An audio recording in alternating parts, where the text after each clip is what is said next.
जय श्री कृष्णा। कैसे हैं आप सब लोग। गुरु राशि परिवर्तन करने वाले हैं तो आपकी राशि पे किस तरह से प्रभाव पड़ेगा उसके बारे में बात करें।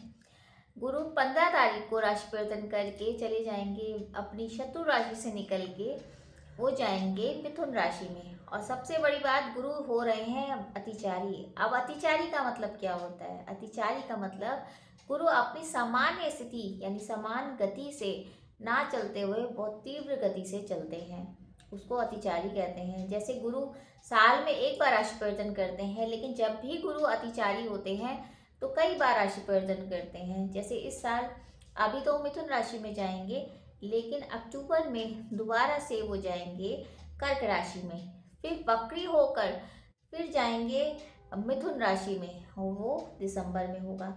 यानी 3 बार इसी साल राशि परिवर्तन करेंगे। तो अब कैसा रहेगा?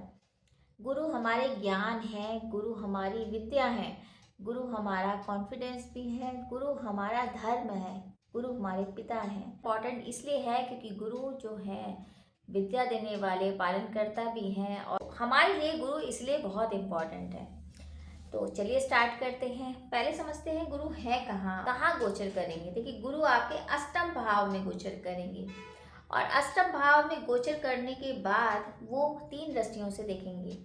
यानी कि गुरु की 3 दृष्टियां होती हैं, और गुरु की तीनों दृष्टियां बहुत अच्छी होती हैं, क्योंकि अमृत समान दृष्टियां बोलते हैं। तो एक दृष्टि से वो आपके व्यय भाव को देखेंगे, दूसरे भाव को देखेंगे, और चतुर्थ भाव को। अब 12वां भाव यानी पंचम दृष्टि से गुरु देखेंगे वहां पर। तो यानी कि आपका व्यय जो हो रहा था, बहुत ज़्यादा हो रहा था, बहुत खर्चा हो रहा था, वो खर्चे पे निरंतर लगने वाला है। खर्चा कम होगा और बहुत अच्छी जगह होगा। यानी गुरु आपके खर्चों को कंट्रोल करने आ रहे हैं। अगर विदेश से आपके काम होने वाले हैं और नहीं हो पा रहे हैं, रुक रहे हैं, तो वो काम भी होंगे। खर्चे जो बेवजह हो रहे थे, आपको समझ ही नहीं आ रहा था, वो सारे कंट्रोल करने आ रहे हैं। हॉस्पिटल के जो खर्चे थे वो भी दूर होंगे। अभी जो खर्चे होंगे वो अच्छी जगह होंगे, जैसे कि धर्म के क्षेत्र में होंगे, आश्रम के क्षेत्र में होंगे, वहाँ आप अच्छा इन्वेस्टमेंट कर सकते हैं। और विदेश रिलेटेड काम भी आपके बहुत अच्छे होंगे। आध्यात्मिक आप बनेंगे। फिर गुरु की 7वीं दृष्टि दूसरे भाव पे पड़ रही है, यानी कि धन भाव में, कुटुंब भाव में, वाणी भाव में। तो आपकी वाणी में बहुत ओज आ जाएगा। आपके शत्रु आपके सामने टिकेंगे नहीं। कुटुंब में नया सदस्य कोई आ सकता है। अविवाहित हैं तो विवाह के भी योग बनेंगे। धन में वृद्धि होगी। जो रुका हुआ धन आपका था और जो बहुत दिन से धन आ नहीं रहा था, वो धन आने लगेगा। कुटुंब में आपकी वाहवाही होगी, लोग आपकी बातें सुनेंगे, क्योंकि वाणी में ओज होगा, वाणी में कॉन्फिडेंस आएगा। नवम दृष्टि से चतुर्थ स्थान को देखेंगे तो सुखों में भी वृद्धि। वैसे भी ढैया समाप्त हुई है। शनि की ढैया समाप्त होने के बावजूद आप बहुत ज़्यादा अभी परेशान थे, क्योंकि शनि मीन राशि में है, और जैसे कि आपको पता है सारे ग्रह एक साथ होने के कारण दिक्कतें पड़ी हुई हैं। लेकिन जब शनि के बाद जब गुरु जब अतिचारी होकर मिथुन राशि में, वाणी वाली राशि में आ रहे हैं, तो आपके सुखों में वृद्धि करा रहे हैं। वाहन का सुख मिल सकता है, माता का सुख मिल सकता है, और हो सकता है पुराना आपका कर्जा दूर हो जाए, या मुकदमे से मुक्ति मिल जाए, या आपका नया मकान बन जाए। तो यानी किसी भी तरीके से आपका सुखों में वृद्धि रहेगी और मन प्रसन्न रहेगा। तो ये तो था एक छोटा सा संक्षेप वर्णन कि गुरु जब अतिचारी होके आपके अष्टम भाव में आ रहे हैं तो क्या क्या परिणाम देंगे।